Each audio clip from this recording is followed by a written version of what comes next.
की बात करें, आज के वीडियो की शुरुआत करें, तो आप लोगों को बताएं भाई, आज के इस वीडियो के अंत तक बने रहना, क्योंकि आज जो घटना सुनने जा रहे हैं आप लोग, ये बहुत ही ज्यादा शॉक कर देने वाली घटना है। 1990s के दौरान ये घटना एक परिवार के साथ घटी और इस कदर से घटी कि आज भी उस घटना के बारे में उस परिवार में से कोई भी इंसान सोचता है ना, तो सिहर सा उठता है, उसके रोंगटे जम जाते हैं। जी हाँ, दरअसल हिमाचल प्रदेश के एक बहुत ही नामी गांव में रहने वाला ये बहुत ही खुशहाल परिवार था। 91 के आसपास की घटना रही होगी। सुजाता, सुजाता की बहन और सुजाता के दो भाई, सुजाता के मम्मी पापा अपने घर में बड़े आराम से रहते थे। भाई उस टाइम पे ऐसा था, 91 की मैं बात कर रहा हूं, छोटे छोटे गांव में, कस्बों में सारे लोग जॉब नहीं किया करते थे। बहुत सारे लोग अपने घरों को चलाने के लिए, जिनके पास खेती बाड़ी थी, अपने खेत को संभाला करते थे। जिनके पास केवल खेत के ही साधन थे, उनके तो पूरे परिवार वाले खेतों में लगे रहते थे। तो सुजाता के परिवार में भी कुछ ऐसा ही था। सारे लोग खेत का बहुत अच्छे से काम किया करते थे। अब चाहे सुजाता के भाई हो, बहन हो या माता पिता कोई भी हो, मिलजुल कर काम किया करते थे और ये ऐसा बहुत पहले से करते आ रहे थे। तो इसमें किसी को भी कुछ भी करने में झिझक नहीं होती थी। अब एक दिन की बात है भाई, गर्मियों का मौसम रहा होगा। सुजाता और सुजाता के एक भाई, ये दोनों ही खेत में पानी डालने के लिए आ पाए। दरअसल रिश्तेदारी में शादी थी, तो घर के जितने भी लोग थे शादी में मशगूल थे, मतलब बाहर गांव गए हुए थे। अब यहाँ पर ये दोनों ही रुके हुए थे, क्योंकि खेत का भी तो ध्यान रखना है ना। घर की एकमात्र आय आमदनी उसी खेत से चल रही थी। तो सुजाता और सुजाता के एक भाई रुक गए और ये डिसाइड किए कि आने वाले 10 दिनों तक हम दोनों ही अपने खेतों का पूरा ख्याल रखेंगे। सुजाता के पिताजी ने भी उनको हिदायत दे दिए कि देखो, कभी 2 बार पानी डालना दिन में, तो कभी 3 बार। ऐसा मत करना कि एक ही बार पानी डाल रहे हो, गर्मी ज्यादा पड़ रही है, फसल मर सकती है। ये दोनों भी हाँ हाँ कर दी और 10 दिनों के लिए इनके पूरे परिवार वाले बाहर गांव शादी के लिए निकल गए। अब ये दोनों अपने घर में बड़ी आराम से रहने लगे। सुजाता को खाना बनाना आता था, कोई तकलीफ नहीं थी। एक और चीज इनकी मम्मी ने जाते जाते इनको कही थी कि देखो बच्चों, अपने खेत के अलावा किसी के भी खेत में कदम भी मत रखना।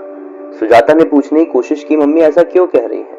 लेकिन फिर से इन्होंने कही कि देखो, पूछो मत, किसी और के खेत में जाना गलत है, मत जाना।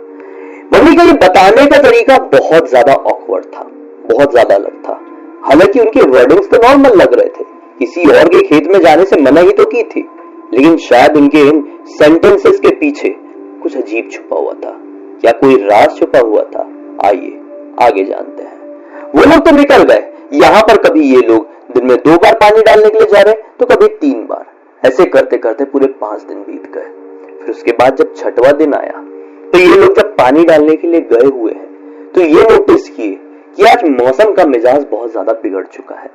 शाम के तकरीबन 7 बजे के आसपास ये लोग अपने खेत में पानी डालने के लिए पहुंचे थे। पानी वानी डाल के हुआ ही था कि अचानक से बारिश का मौसम बन गया, जोरों की आंधी तूफान आने लगी। दोनों भाई बहन ने डिसाइड किए कि रुक जाते हैं। दरअसल इस खेत में इन लोगों का एक फार्म हाउस था। फार्म हाउस मतलब एक छोटा सा घर जैसा कि जरूरत पड़ने पर उस घर में रुक जाए। तो ये दोनों अंदर जाके एक खाट लगी हुई थी, तो वहां पर बैठ गए। भैया बाहर आंधी तूफान चले, बारिश हो रही है खतरनाक वाली, और फिर पता ही नहीं चला कि कब रात के 10:30 बज गए।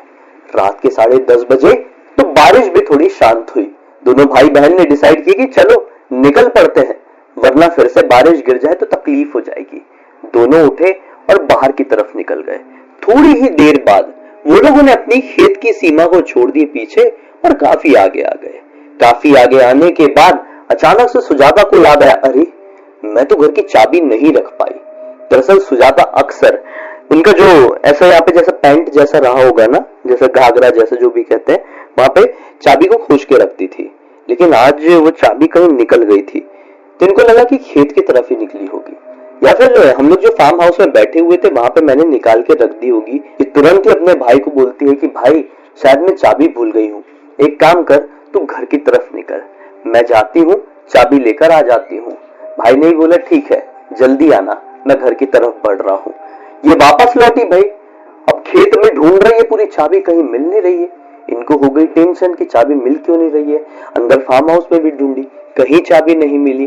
परेशान होकर सोची कि मैं बाहर निकलती हूँ और पूरे रास्ते में देखते देखते चलूंगी। यहाँ तो अंधेरा हो चला था, चांदनी रात भी नहीं थी क्योंकि बारिश वाला मौसम था, तो बादलों ने पूरी चांदनियों को ढक दिया था, चांद को भी ढक दिया था, तो काले बादल जैसे थे।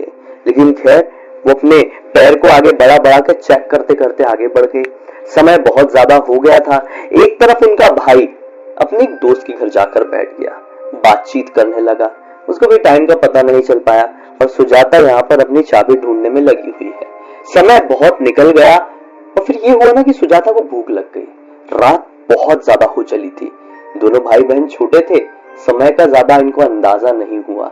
सुजाता ने सोची भूख लगी है, मैं खेतों की तरफ ही हूँ, चाबी तो मिल नहीं पा रही है, खेत से कुछ तोड़कर खा लेती हूँ।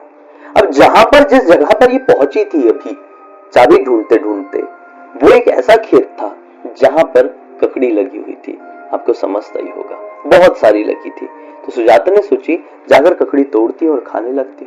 ये बढ़ गई उसके तरफ, ककड़ी तोड़ के खाई रही थी कि अचानक से सुजाता को एक औरत इनकी तरफ आती हुई दिखाई दी। सुजाता ने उस औरत को बड़े ध्यान से देखी। अब देखो भाई, इतना अंधेरा था, मैंने आप लोगों को जो डिस्क्रिप्शन बताया उसके हिसाब से आपको समझ में आया होगा कि अंधेरा इतना था कि किसी भी इंसान की शक्ल दिखाई ना दे। हाँ, ये जरूर समझ में आ जाए कि कोई तो आ रहा है। सुजाता को समझ में आ गया कि कोई औरत आ रही है। अब ये औरत कौन हो सकती थी? दरअसल ये जिनका खेत था वो कोई और नहीं बल्कि सुजाता लोगों के रिश्तेदार ही थे। जी हाँ, दरअसल इनके पापा के भाई के परिवार वालों का ये खेत था। सुजाता उनके ही खेत से ककड़ी तोड़ के खाई थी क्योंकि सुजाता को लग गई थी भूख चाबी ढूंढते ढूंढते।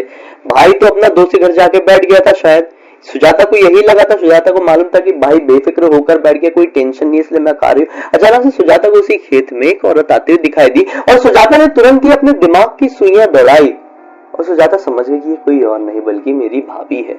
जी हाँ, सुजाता के पापा के भाई के बेटे की पत्नी, सबसे बड़े वाले बेटे की पत्नी होगी, क्योंकि वही अक्सर ये खेत में आती थी, पानी वानी डालती थी। तो सुजाता समझ गई ये मेरे भाभी है, तो दूर से आवाज लगाती है, भाभी अच्छा हुआ आप आ गए, वैसे भी ना मुझे डर लग रहा था, मम्मी ने ऐसे किसी खेत में जाने से मना करी थी, अच्छा हुआ आई गई, अब साथ साथ में घर को चलते हैं, दरअसल हमारे घर की चाबी गुम गई है, आज हम दोनों आपके घर पे ही रुक जाएंगे। सुजाता ये बोल ही रही है लेकिन सामने वाली वो औरत रिस्पॉन्स नहीं दे रही है। वो धीरे धीरे करके और सुजाता के नजदीक आ गई। सुजाता ने सोची शायद मूड खराब होगा, बोलने का मन नहीं होगा, छोड़ो, ककड़ी भी खा के हो गया, बैठे बैठे 3 ककड़ी खा ली थी, पेट भर गया था।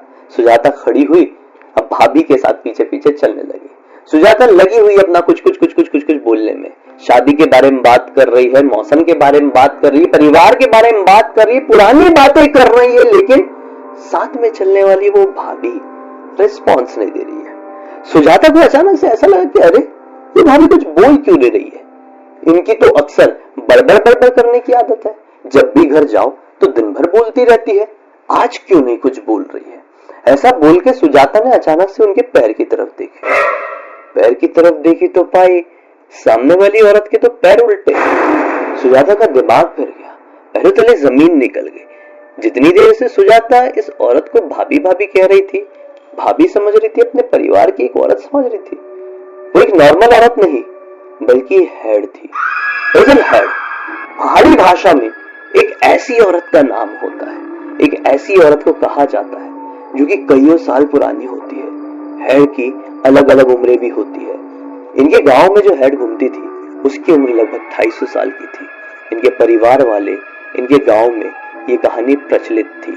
लोग कहते थे कि खेतों में एक हेड घूमती है, उसको कोई भी अकेला इंसान मिलता है ना तो पकड़ के उसके पूरे शरीर का खून पी जाती है और फिर उसको पूरा एक हड्डी के ढांचा बनाकर छोड़ देती है।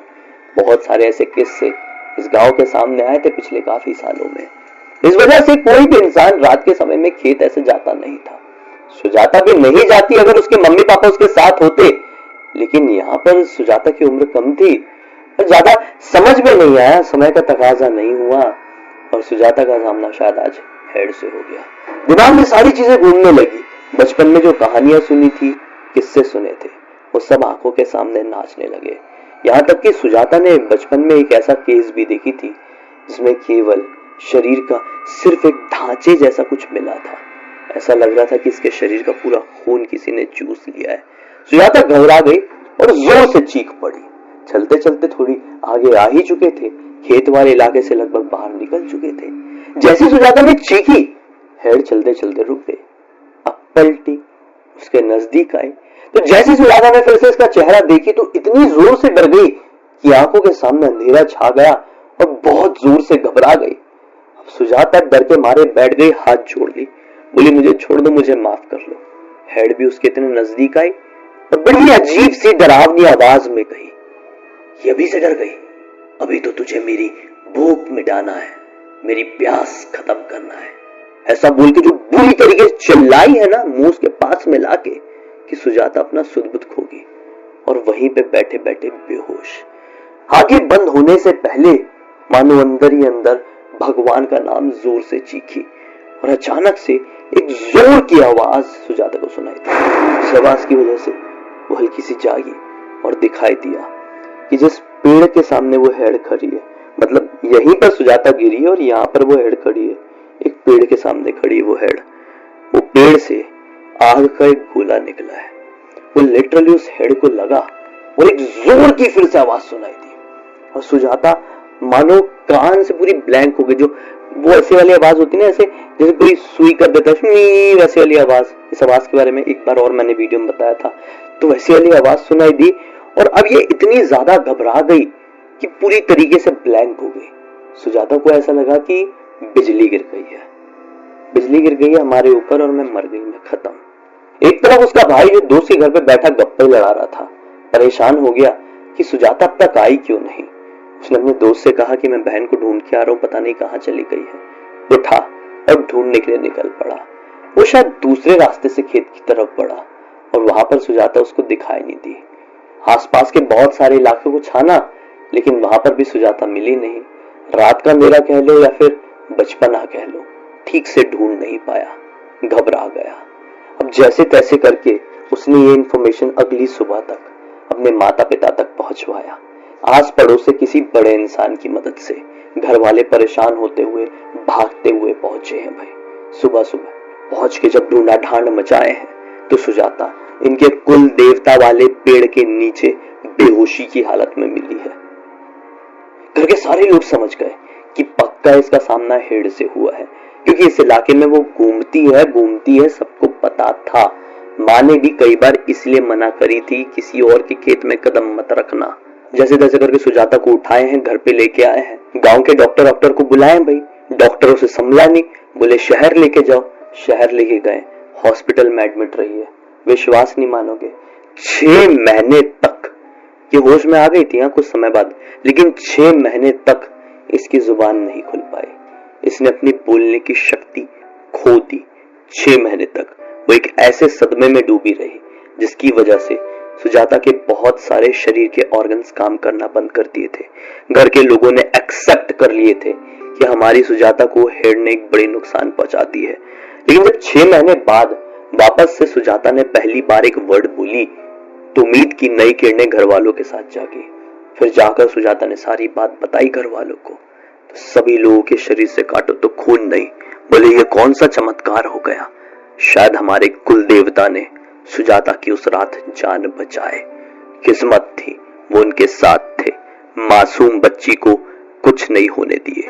लेकिन आज भी वो हेड उस गांव में घूमती है और अकेले इंसान को अपना शिकार बनाकर और भी ज्यादा ताकतवर बनती है।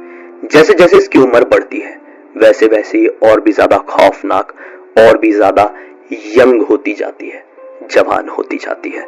कभी आपका भी मौका पड़े तो अकेले किसी भी अनजान गांव के अनजान खेत में मत भटकना, क्या पता आपका सामना भी किसी चलती फिरती हेड से हो जाए।